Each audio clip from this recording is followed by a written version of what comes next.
नमस्कार, good morning प्यारे बच्चों। मैं Suresh Kumar, assistant professor, government college Mandalgarh. आज की इस ऑनलाइन क्लास में आप सभी प्यारे बच्चों का मैं फिर से स्वागत करता हूं। प्यारे बच्चों, अपन जो करंट में जो टॉपिक अपना जो चल रहा था वो था introduction of cost and management accounting. इसके संबंध में 2-3 वीडियो मैं बना चुका हूं और उन पे अपन काफ़ी सारा डिस्कशन इस इंट्रोडक्शन चैप्टर के बारे में कर चुके हैं। और आज की इस वीडियो में जिस चैप्टर में अपन चल रहे थे वो अपन देख रहे थे ऊपरी व्ययों और लागतों का वर्गीकरण किस तरह से अपन करते हैं, किस किस के आधार पर अपन लागत सूचनाओं का वर्गीकरण कर सकते हैं। तो जो अपन ने पहला जो प्रकार देखा था, प्रगति के आधार पर लागत सूचनाओं को वर्गीकृत किया था कि प्रत्यक्ष सामग्री, प्रत्यक्ष श्रम और प्रत्यक्ष व्यय। ठीक है, उसके बाद अप्रत्यक्ष सामग्री, अप्रत्यक्ष श्रम, अप्रत्यक्ष व्यय और ऊपरी व्यय। यहाँ तक अपन ने इससे पहले वाले वीडियो में डिस्कस किया था। अब अपन जो डिस्कस करने वाले हैं आज के वीडियो में वो है ऊपरी व्यय। ठीक है, अब ऊपरी व्यय के बारे में पिछले वीडियो में मैंने बताया था कि जितने भी इनडायरेक्ट मटेरियल होती है या इनडायरेक्ट लेबर जो होती है और इनडायरेक्ट एक्सपेंसेस, इन तीनों को मिला के अपन क्या कहते हैं, आपके ऊपरी व्यय के नाम से इनको कहा जाता है। जब आपके अप्रत्यक्ष श्रम है, अप्रत्यक्ष व्यय है और एक अप्रत्यक्ष सामग्री जो होती है, इन तीनों को मिलाकर इनको कुल योग ही क्या होता है, ऊपरी व्यय। यानी कि किसी भी वस्तु या सेवा को बनाने में ऊपर के जो व्यय होते हैं, मुख्य व्ययों या मुख्य गतिविधियों को छोड़कर उन व्ययों के अलावा जो व्यय होंगे उनको बोलते हैं ऊपरी व्यय। अब ऊपरी व्ययों के भी फिर क्लासिफिकेशन अपन करते हैं तो उसमें आता है आपका एक तो उत्पादन या कारखाना व्यय। अब उत्पादन कारखाना व्यय क्या होंगे कि एक फैक्ट्री में जो प्रोडक्ट बनाया जा रहा है कारखाने में, ये उस कारखाने में जो जो व्यय होंगे, ठीक है, उस फैक्ट्री में जो जो व्यय होंगे वो हो जाएंगे आपके कारखाना ऊपरी व्यय। अप्रत्यक्ष व्यय जो कारखाने और कारखाने को संचालित करने के लिए किया जाता है, जिस कारखाने में या फैक्ट्री में उस प्रोडक्ट को बनाया जा रहा है उसमें जितने भी वे उस प्रोडक्ट के लिए किए जाएंगे वे सारे क्या हो जाएंगे, आपके कारखाना या प्रोडक्शन ओवरहेड्स। ठीक है, जैसे उदाहरण भी देखेंगे तो आप पावर है, प्लांट में पावर लाइट चलेगी या किराया उसका हो सकता है, बिल्डिंग का किराया, किसी अदर तरह के और भी वे हो सकते हैं। तो यानी कि कुल मिला के एक फैक्ट्री में जितने भी वे होंगे वो आपके कारखाना या ऊपरी वे हो जाएंगे। दूसरा प्रशासनिक ऊपरी वे, एडमिनिस्ट्रेशन ओवरहेड।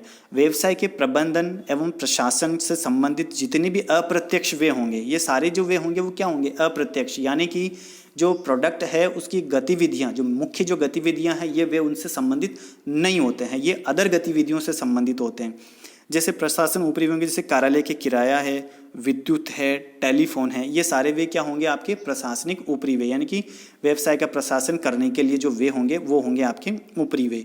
दूसरा विक्रय ऊपरी वे, जो प्रोडक्ट आपने बनाया है उसको फाइनली कस्टमर या कंज्यूमर तक पहुंचाने के लिए जो चेन आपने बना रखी है, फैक्ट्री से फाइनल कंज्यूमर तक या रिटेलर्स तक या होलसेल तक, आप जो आपके ग्राहक हैं उन लोगों तक उस माल को पहुंचाने के लिए आपने जो चेन बना रखी है, जैसे ट्रांसपोर्ट की फैसिलिटी आप उनको दोगे, सेल्समैन आप अपॉइंटमेंट करते हो या सेल्स डिपार्टमेंट आप अलग से बनाते हो, तो उसके जो एक्सपेंडिचर होंगे उसमें आपको एम्प्लॉय भी रखने पड़ सकते हैं, कुछ ट्रांसपोर्ट के लिए आपको व्हीकल्स की भी ज़रूरत पड़ सकती है। तो इस तरह के जो वे होंगे और उनमें जितने भी खर्चे होंगे वो सारे क्या हो जाएंगे, आपके सेलिंग ओवरहेड्स। ठीक है, दूसरे वितरण वे, देखिए सेलिंग और डिस्ट्रीब्यूशन ओवरहेड लगभग इनको एक ही सकल रूप में लिखा जाता है, पर सेलिंग वे और वितरण वे इन दोनों को थोड़ा अलग भी किया जा सकता है। सेलिंग वे यानी कि माल को बेचने से संबंधित वे हो जाएंगे, जैसे विज्ञापन वे आप करते हो, विक्रय प्रतिनिधि का कमीशन हो सकता है। यानी कि माल जो आप बना रहे हो उसको ज़्यादा से ज़्यादा बेचने के लिए आप उसकी क्या करते हो, मार्केटिंग करते हो, उसका एडवर्टाइजमेंट करते हो, या कुछ सेल्स एजेंट या कोई ब्रांच क्या नाम से कंसाइनमेंट्स या कुछ ऐसी ब्रांचें अपनी जगह जगह डिपार्टमेंट्स या इस तरह की दुकानें खोल देते हो, तो जो वो खर्चे होंगे वो हो जाएंगे आपके सेलिंग ओवरहेड्स। दूसरे वितरण वे, जैसा कि मैंने पहले बताया कि माल को कस्टमर तक पहुंचाने के लिए आप कुछ फैसिलिटीज़ देते हो, ट्रांसपोर्ट की फैसिलिटी हो सकती है। ठीक है, तो इस तरह की जैसे भंडार, इसको वेयर हाउस करने की सुविधा अगर आप देते हो, भंडारण करने की या पैकिंग करने की या माल के लदान से संबंधित सुविधा, गाड़ी में लोड करवाते हो, इस तरह की जो उसमें जो वे होंगे वो हो जाएंगे आपके वितरण यानी कि डिस्ट्रीब्यूशन ओवरहेड। ये क्या होता है कि मुख्य प्रोडक्ट को जो बनाने के लिए जो वे किए गए हैं ये उनसे अलग होते हैं। ठीक है, तो ये हो जाते हैं आपके ओवरहेड्स। ठीक है, तो ये इस तरह से ऊपरी व्यय हो जाएंगे, आपके फैक्ट्री ओवरहेड्स हो जाएंगे जिनको वर्क्स ओवरहेड्स भी कहते हैं, प्रशासन यानी कि एडमिनिस्ट्रेशन ओवरहेड्स भी हो जाएंगे, सेलिंग ओवरहेड्स हो जाएंगे और डिस्ट्रीब्यूशन ओवरहेड्स हो जाएंगे। ठीक है, तो ये इस तरह से आपका नेचर के आधार पर व्ययों की नेचर के आधार पर लागत सूचनाओं का क्लासिफिकेशन होगा। अगला जो आधार आता है वो आता है आपका कार्य अनुसार वर्गीकरण। ठीक है, कि जो जिस तरह से कार्य होगा, मुख्य दो ही तरीके हैं लागत सूचनाओं को वर्गीकृत करने का। तो जो मेन जो तरीका है, एक तो नेचर, यानी कि लागत सूचनाओं की नेचर किस तरह की है उसको अपन उसके आधार पर क्लासिफाइड करते हैं। दूसरा कार्य के अनुसार, कार्य किस प्रगति का है उसके आधार पर भी लागत सूचनाओं को वर्गीकृत किया जा सकता है। देखिए ये कार्य के अनुसार भी लगभग जैसा उधर हुआ था, क्या नाम से, नेचर के आधार पर सेम वैसा ही है। तो देखिए कार्य के अनुसार इस वर्गीकरण के अंतर्गत लागतों को उनके कार्यों के अनुसार विभाजित किया जाता है। सिंपल है। तो प्रत्येक सामग्री लागत, जैसे कि पहले डिस्कस किया, प्रत्येक सामग्री लागत, डायरेक्ट मटेरियल कॉस्ट इसमें बताया है। ये देखिए डायरेक्ट मटेरियल कॉस्ट है, प्रत्यक्ष श्रम लागत है, प्रत्यक्ष व्यय हैं, विनिर्माण या उत्पादन व्यय हैं, प्रशासनिक, वितरण और विक्रय व्यय सेम टू सेम है लगभग दोनों में। तो इसमें ज़्यादा इसमें उलझने की ज़रूरत ही नहीं है। तो ये कार्य के अनुसार क्लासिफिकेशन हो जाएगा। प्रत्यक्ष सामग्री का मतलब जो डायरेक्ट मेन प्रोडक्ट या मेन गतिविधि से संबंधित है। प्रत्यक्ष लेबर जो डायरेक्ट रूप से प्रोडक्ट को बनाने के लिए या मेन गतिविधि को करने के लिए जो आपने श्रम यूज़ किया है, जो कर्मचारी आपने उसमें लगाए हैं, उनका व्यय। प्रत्यक्ष व्यय जो इन दो व्ययों के अलावा भी कुछ प्रत्यक्ष व्यय होते हैं जो मेन गतिविधि के लिए किए जा सकते हैं, तो वो हो जाएंगे आपके प्रत्यक्ष व्यय। उत्पादन या विनिर्माण व्यय जो फैक्ट्री में जो होंगे, जिनको फैक्ट्री ओवरहेड्स अपन ने बोला है। कारखाना ऊपरी व्यय, अब देखिए ये सब बाकी के जो 1 से लेके 3 तक जो हैं आपके प्रत्यक्ष हैं और इनको बोलते हैं प्रत्यक्ष लागतें। इसके बाद जो हो जाएंगे वो ओवरहेड्स हैं सारे, विनिर्माण, वितरण, विक्रय, प्रशासन, ये सारे क्या हैं, अदर वे हैं, यानी कि ऊपर के वे हैं। जो ये मेन गतिविधि या मेन प्रोडक्ट से संबंधित खर्चे नहीं होते हैं, उन सभी को अपन क्या बोलते हैं, ऊपरी वे। ठीक है, तो ये इस तरह से आपको क्लासिफिकेशन करना है। अगला जो आएगा अपना परिवर्तन या व्यवहार के आधार पर। देखिए परिवर्तन सिंपल है, 2 तरह के वे हो जाएंगे, कार्य अनुसार और नेचर के आधार पर। तो काफ़ी प्रकार हैं, 5-6 तरह से उनका क्लासिफिकेशन किया गया है। परिवर्तन के या व्यवहार के आधार पर सिर्फ 2 ही तरह के वे होंगे आपके, स्थायी लागतें और एक हो जाएगा आपका परिवर्तनशील लागतें। इनको तो आप अच्छी तरह से समझते हो, 11वीं 12वीं में भी इनके बारे में काफ़ी डिटेल में आपको इसमें मैटर काफ़ी सारा है। तो फिक्स्ड लागतें जो होंगी वो लागतें ऐसी लागतें, सिर्फ आपको उसको डेफिनेशन से समझना है, बाकी आप सब समझ जाओगे कि किस लागत को अपन स्थायी लागत कहेंगे। देखिए स्थायी लागत जो स्थायी रहती है, स्थिर रहती है, यानी कि समय की इकाई के अनुसार जो लागतें स्थिर रहती हैं वो होती हैं आपकी स्थायी लागतें। समय की इकाई के अनुसार, यानी कि 1 घंटे में जो लागत आ रही है, या 1 सप्ताह की, या 15 दिन की, या 1 महीने की, या 12 महीने की, टाइम को बेस मान के अगर आपने कोई लागत डिसाइड की गई है तो वो हो जाती है आपकी समय की इकाई के आधार पर लागत। जैसे मान लीजिए प्रति माह वेतन, मान लीजिए किसी को 5,000 दिया जा रहा है किसी भी कर्मचारी को, तो क्या होगी, ये स्थायी लागत हो गई। हर 1 महीने का उसको 5,000 ही दिया जाएगा, ना कि 1 महीने में 5,000, फिर 6,000, फिर 7,000, ऐसे नहीं। तो ये क्या लागत हो जाएंगे, आपकी स्थायी लागत। ठीक है, दूसरी होती है आपकी परिवर्तन लागतें, परिवर्तनशील लागतें, यानी कि जो उत्पादन की मात्रा के अनुसार जो लागतें परिवर्तित होती रहती है, कम ज़्यादा हो सकती है, तो उनको बोलते हैं परिवर्तनशील लागत। अब ये कुछ लागतें, सारी लागतें इसमें कवर हो जाएंगी आपकी। परिवर्तनशील लागतें यानी कि जो उत्पादन की मात्रा के अनुसार परिवर्तित हो सकती है, ऐसी लागतें परिवर्तनशील लागतें। स्थायी लागतें वो होंगी जो समय की इकाई के अनुसार परिवर्तित होती है। देखिए थोड़ा सा बेसिक अंतर होगा, परिवर्तनशील लागतें उत्पादन की मात्रा के अनुसार परिवर्तित होती है और स्थायी लागतें आपकी समय की इकाई के अनुसार परिवर्तित होती है। जैसे कि 1 दिन की मजदूरी 100 रुपये रखी, तो 2 दिन की कितनी हो जाएंगी, 200 रुपये, 3 दिन की 300 रुपये, 1 महीने की 3,000। यानी कि जैसे जैसे टाइम बढ़ता है, टाइम में कमी भी कर सकते हो या वृद्धि भी कर सकते हो, तो ये लागत परिवर्तित हो जाएगी। तो ऐसी लागतें जो समय की इकाई के अनुसार परिवर्तनशील होती है वो हो जाती है आपकी स्थायी लागतें। ठीक है, बट वो क्या होंगी, एक क्या नाम से उत्पादन की मात्रा के अनुसार क्या होती है, स्थिर होती है। 2 विशेषताएं हो जाती है, 2 प्रॉपर्टीज आपके निकल के सामने आती है इन दोनों लागतों के बारे में, परिवर्तनशील लागतें और स्थायी लागतें। ठीक है, स्थायी लागतें समय की इकाई के अनुसार परिवर्तनशील होती है, जबकि कुल उत्पादन मात्रा के अनुसार वो क्या होती है, स्थिर। जैसे मान लीजिए 5,000 यूनिट्स का अगर आप प्रोडक्शन करते हो तो ये उत्पादन की मात्रा के अनुसार क्या होंगी, स्थायी जो लागतें होंगी। जैसे 5,000 प्रोडक्शन करना है, 5,000 इकाइयों का, तो एक गार्ड आपने रखा है, 1 महीने की इसको सैलरी दे रहे हो आप 5,000 रुपये। ठीक है, और 5,000 यूनिट जिस फैक्ट्री में किया जा रहा है उसकी चौकीदारी करने के लिए आपने गार्ड रखा है और उसको 5,000 महीने के दे रहे हो। ठीक है। अब 5,000 इकाइयाँ उत्पादित करोगे तब भी आपको उसको 5,000 देने हैं, ठीक है। चाहे 4,000 इकाइयों का उत्पादन करो तब भी आप उसको 5,000 रुपये महीने के दोगे। चाहे 3,000 का करो तब भी आप उसको क्या दोगे, 5,000 रुपये महीने के, ठीक है। तो क्या है कि प्रोडक्शन की मात्रा के अनुसार क्या है, उसका वेतन स्थिर है। प्रोडक्शन चाहे आप 3, 4, 5,000 बढ़ा रहे हो या घटा रहे हो, पर उसका वेतन क्या है, फिक्स है, ठीक है। दूसरी तरफ कुछ वे या कुछ लागतें इस तरह की हो सकती है कि अगर आप प्रोडक्शन में परिवर्तन करते हो, उधर प्रोडक्शन में परिवर्तन करने के बाद भी वो लागत परिवर्तित नहीं हो रही है, जैसे बिल्डिंग का किराया भी हो सकता है या प्लांट का किराया भी हो सकता है महीने का, जैसे 5,000 है, 10,000 है, या किसी का वेतन है 10, 15, 20,000, वो महीने का है, वो महीने के अनुसार परिवर्तित हो जाएगा। 12 महीने का चेंज, 2 महीने का 10,000 हो जाएगा, 3 महीने का 15,000 हो जाएगा। यानी कि समय की इकाई के अनुसार जो खर्चे परिवर्तित हो रहे हैं वो तो हो जाएंगे आपके स्थायी व्यय, परंतु उत्पादन की मात्रा के अनुसार परिवर्तित नहीं होंगे, ठीक है। दूसरी तरफ आ जाइए आप, परिवर्तनशील लागतें। परिवर्तन किसके आधार पर होगा, उत्पादन की मात्रा के अनुसार कुछ वे परिवर्तित हो सकते हैं। जैसे लेबर है, जितना प्रोडक्शन करोगे उतनी ही लेबर की ज़रूरत पड़ेगी। जैसे 5,000 इकाइयाँ बनानी है, 6,000 बनानी है तो ज़्यादा लेबर चाहिए, 7,000 बनानी है तो ज़्यादा लेबर चाहिए, कम बनानी है तो कम लेबर चाहिए होंगी।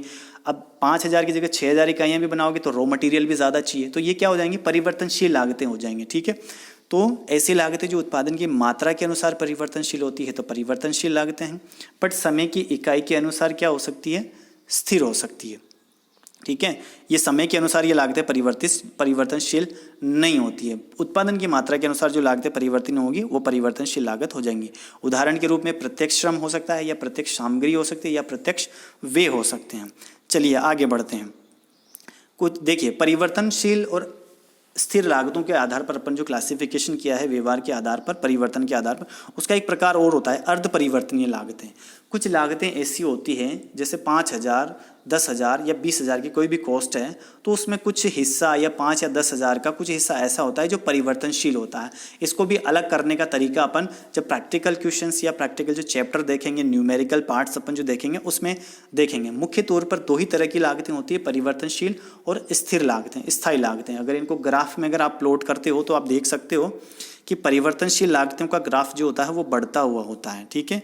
ये इस तरह से कुल लागत, परिवर्तनशील लागत, निश्चित लागत, और इसी में अगर आपने देखा फिक्स कॉस्ट का जो ग्राफ होगा वो इस तरह से होता है आपका पड़ी हुई रेखा के रूप में। ये देखिए इस तरह से ये लागतों की नेचर है जो आपने 11वीं या 12वीं में भी ज़रूर पढ़ी होंगी। स्थायी लागतें, परिवर्तनशील लागतों का ग्राफ किस तरह से बनता है, बढ़ता हुआ होता है कुछ लागतों का।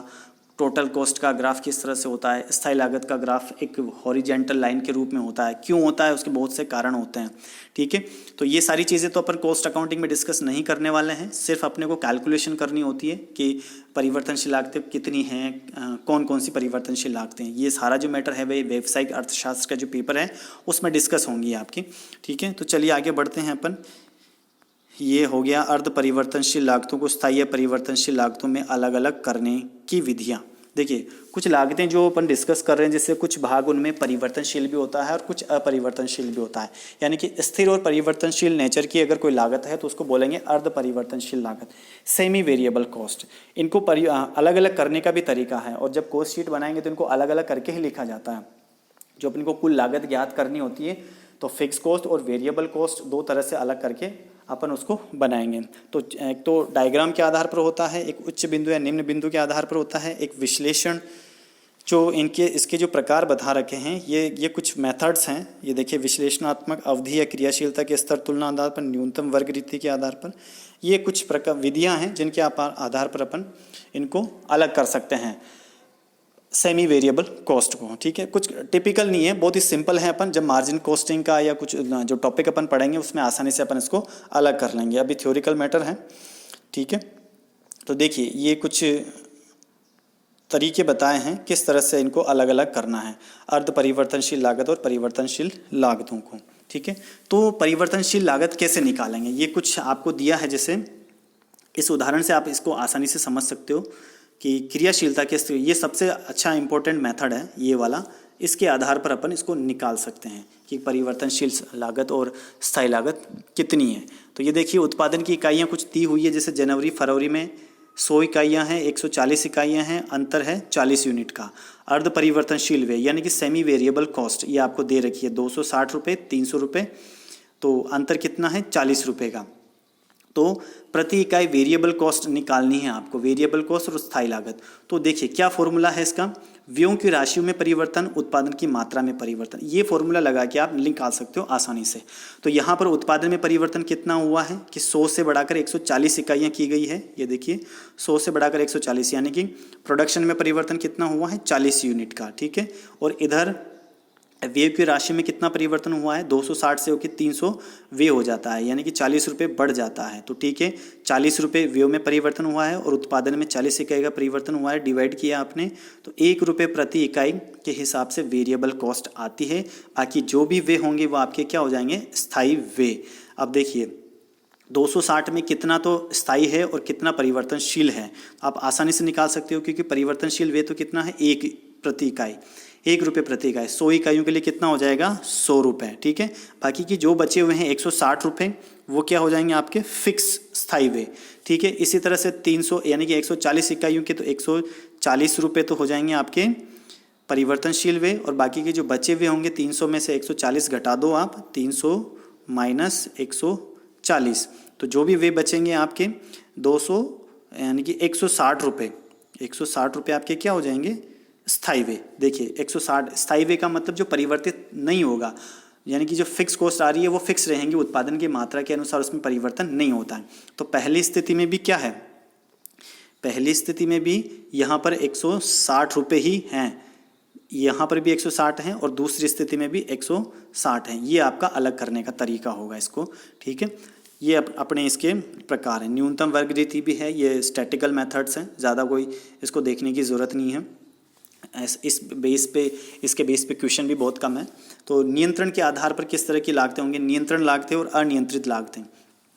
ऐसी लागतें जिनको आप नियंत्रित कर सकते हो, ठीक है, जिनको मैनेजमेंट चाहे तो कम ज़्यादा कर सकता है, जिन पे कंट्रोल किया जा सकता है, ऐसी लागतों को नियंत्रण कंट्रोलेबल कॉस्ट कहेंगे। दूसरी अनियंत्रित लागतें, अनियंत्रणीय यानी कि जिसको अपन जिसका कंट्रोल नहीं कर सकते। फॉर एग्जांपल जैसे मान लीजिए पावर की सप्लाई है, प्लांट में पावर की सप्लाई चल रही है, अचानक से ब्रेकडाउन हो जाता है या पावर हाउस की लाइट बंद हो जाती है, ये एक असामान्य कारण है, इसको आप नहीं रोक सकते, इसको मैनेजमेंट कंट्रोल नहीं कर सकता। तो ये ऐसी लागतें हैं जिनको बाढ़ भूकंप हैं इनको कंट्रोल नहीं कर सकते, इनके कारण जो लॉस होगा, इनके कारण जो कॉस्ट होंगी, हाई टेम्परेचर हो गया, जैसे तापमान बढ़ गया गर्मियों में मई जून में, तो इसके कारण जो प्लांट में जो भी डिफेक्ट आता है या किसी भी तरह की बैरियर्स उत्पन्न होते हैं और उनकी कुछ लागत अगर कारखाने को भुगतनी पड़ रही है, तो ऐसी कॉस्ट क्या हो जाएंगी अनियंत्रणीय, जिनको अपन नियंत्रित नहीं कर सकते, ठीक है। आपको सिर्फ इनका अर्थ समझना है किसको क्या कहते हैं, ठीक है। तो ये इस तरह से क्लासिफिकेशन होगा। आगे बढ़ते हैं। सामान्य के आधार पर सामान्य लागत है और असामान्य लागत है। जो सामान्य प्रक्रिया में जो लागतें आएंगी, एक प्रोडक्ट को बनाने की जो सामान्य प्रक्रिया है, ठीक है, सामान्य परिस्थितियों में जो लागत आएंगी वो उसको बोल देंगे सामान्य लागत। और असामान्य लागत जैसे मैंने बताया, अचानक से लाइट चली गई या क्या नाम से पावर की सप्लाई अचानक से बंद हो गई या बाढ़ भूकंप या इस तरह से कोई असामान्य घटना हो जाती है जिसके कारण आपको लॉस होता है या कुछ कॉस्ट आपको वे करनी पड़ जाती है, तो उसको असामान्य लागत बोलेंगे। प्रबंधकीय निर्णय के आधार पर, लागतों के आधार पर, ये लास्ट प्रकार है आपका लागत सूचनाओं को वर्गीकृत करने का। तो पूर्व निर्धारित लागत होती है इसके आधार पर। देखिए, एक तो होगा पूर्व निर्धारित, एक होगा मानक, एक सीमांत, एक अनुमानित लागत और एक भेदात्मक लागत। इन सबके अलग अलग चैप्टर हैं। पूर्व निर्धारित लागत जो प्री डिटरमाइंड कॉस्ट है, किसी भी प्रोडक्ट को बनाने के लिए पहले से जो कोड डिसाइड कर दी है कि पर यूनिट 50 रुपये की या 100 रुपये की या 2000 पर यूनिट की कॉस्ट आएंगी। अब उस 2000 की पर यूनिट कॉस्ट किस तरह से आ रही है कि प्राइम क्या नाम से मटेरियल तो इतना लगेगा, लेबर इतना लगेगा, कारखाने में ये वे हो जाएंगे, सेलिंग एंड डिस्ट्रीब्यूशन में ये ओवरहेड्स हो जाएंगे, ये सारी क्या हो जाती है पहले से डिसाइडेड लागत जो कर दी है वो हो जाएंगे आपकी पूर्व निर्धारित लागत। यानी कि कार्य प्रारंभ होने से पूर्व ही, यानी कि उत्पादन प्रारंभ होने से पूर्व ही अगर आपने लागतें डिसाइड की हैं, निश्चित की है, तो वो हो जाएंगी पूर्व निर्धारित लागतें। मानक लागत, स्टैंडर्ड लागत भी कुछ सामान्य परिस्थितियों को या कुछ आदर्श परिस्थितियों को ध्यान में रखते हुए किसी भी प्रोडक्ट या वस्तु या सेवा का निर्माण करने के लिए मानक बना दिए जाते हैं, तो उसको बोलते हैं मानक लागत। यानी कि रॉ मटेरियल, जैसे मान लीजिए 10 इकाई का प्रोडक्शन करना है तो रॉ मटेरियल इतना लगना चाहिए, 10 इकाई का 10 यूनिट अगर आप प्रोडक्ट बनाते हो तो उसके लिए 10 किलो रॉ मटेरियल चाहिए, ये स्टैंडर्ड बना दिया, ठीक है। तो ये हो जाएंगे आपकी, अब 10 किलो रॉ मटेरियल की जो भी कॉस्ट होंगी कम ज़्यादा हो सकती है, पर 10 किलो रॉ मटेरियल चाहिए 10 यूनिट बनाने के लिए। तो एक स्टैंडर्ड बना दिया आपने सामान्य परिस्थितियों को ध्यान में रखते हुए, और 10 यूनिट का बनाने के लिए इतनी लेबर चाहिए या इतने ऊपरी वे चाहिए, इतनी लेबर उसमें ज़रूरत पड़ जाएंगी 10 यूनिट को बनाने के लिए। सामान्य परिस्थितियों को ध्यान में रखते हुए, जैसे 10 यूनिट बनाने के लिए 10 लोग चाहिए या 10 किलो रॉ मटेरियल चाहिए, तो ये इस तरह की जो स्टैंडर्ड अपन डिसाइड कर देते हैं सामान्य परिस्थितियों को ध्यान में रखकर, तो मानक लागत हो जाती है स्टैंडर्ड कॉस्ट। सीमांत लागत क्या होती है? सीमांत लागत होती है कि एक अतिरिक्त इकाई का उत्पादन करने पर कुल लागत में जो परिवर्तन होता है वो होता है आपका सीमांत लागत। इसका भी एक पूरा चैप्टर है, मार्जिनल कॉस्टिंग का बहुत ही इंपॉर्टेंट चैप्टर है और काफ़ी स्कोरिंग पेपर है। ये जो स्टैंडर्ड कॉस्ट और मार्जिनल कॉस्ट, एस्टिमेटेड कॉस्ट और डिफरेंशियल कॉस्ट, इन सब के अलग अलग चैप्टर हैं, उनको अपन चैप्टर वाइज ज़रूर पढ़ेंगे। ये सिर्फ एक क्लासिफिकेशन है कि मैनेजमेंट डिसीजन लेने के लिए, प्रबंधकीय निर्णय लेने के लिए लागतों को जो वर्गीकृत किया गया है वो है पूर्व निर्धारित लागत, मानक लागत, सीमांत लागत, अनुमानित लागत और डिफरेंशियल कॉस्ट यानी कि भेदात्मक लागत। ये चैप्टर और ये चैप्टर, ये जो है सीमांत लागत और डिफरेंशियल कॉस्ट, लगभग सेम ही है। ये कॉस्टें ऐसी हैं जो मैनेजमेंट करने वाले जो लोग होते हैं, जो टॉप लेवल के जो वाइट कॉलर या पॉलिसी मेकर जो लोग होते हैं, वो लोग इन कॉस्टों का प्रयोग करके ही लागतों के संबंध में निर्णय लेते हैं, ठीक है। तो ये है अपना क्लासिफिकेशन लागत सूचनाओं का। आई थिंक आपको समझ में आया होगा, ऐसे मुझे उम्मीद है प्यारे बच्चों। तो ये इंट्रोडक्शन जो चैप्टर है लगभग अपन ने देख लिया है। कुछ और भी प्रकार हैं जो बहुत ही सिंपल हैं। आरोपित लागतें हैं, पंजीकृत लागतें हैं, उत्पादन लागतें हैं, अवसर लागतें हैं। ये खास ज़्यादा इम्पोर्टेंट नहीं है, इनको भी अपन थोड़ा थोड़ा डिस्कस करेंगे, पर इसके लिए अपन को अगला वीडियो देखना पड़ेगा, उसके लिए अगला वीडियो मैं बनाऊंगा। तो इस वीडियो में काफ़ी है, ये 15 से 20 मिनट का वीडियो हो चुका है। तो मिलते हैं प्यारे बच्चों अपन अगले वीडियो में। इस टॉपिक का जो शेष भाग है उसको अपन अगले वीडियो में डिस्कस करेंगे। तो हैव ए गुड डे, खुश रहिए, स्वस्थ रहिए और अपना ध्यान रखिए। कोरोना महामारी से बच के रहिए और कोरोना से आप जितना कोशिश हो आप अनावश्यक रूप से घर से बाहर नहीं निकलें। Have a good day.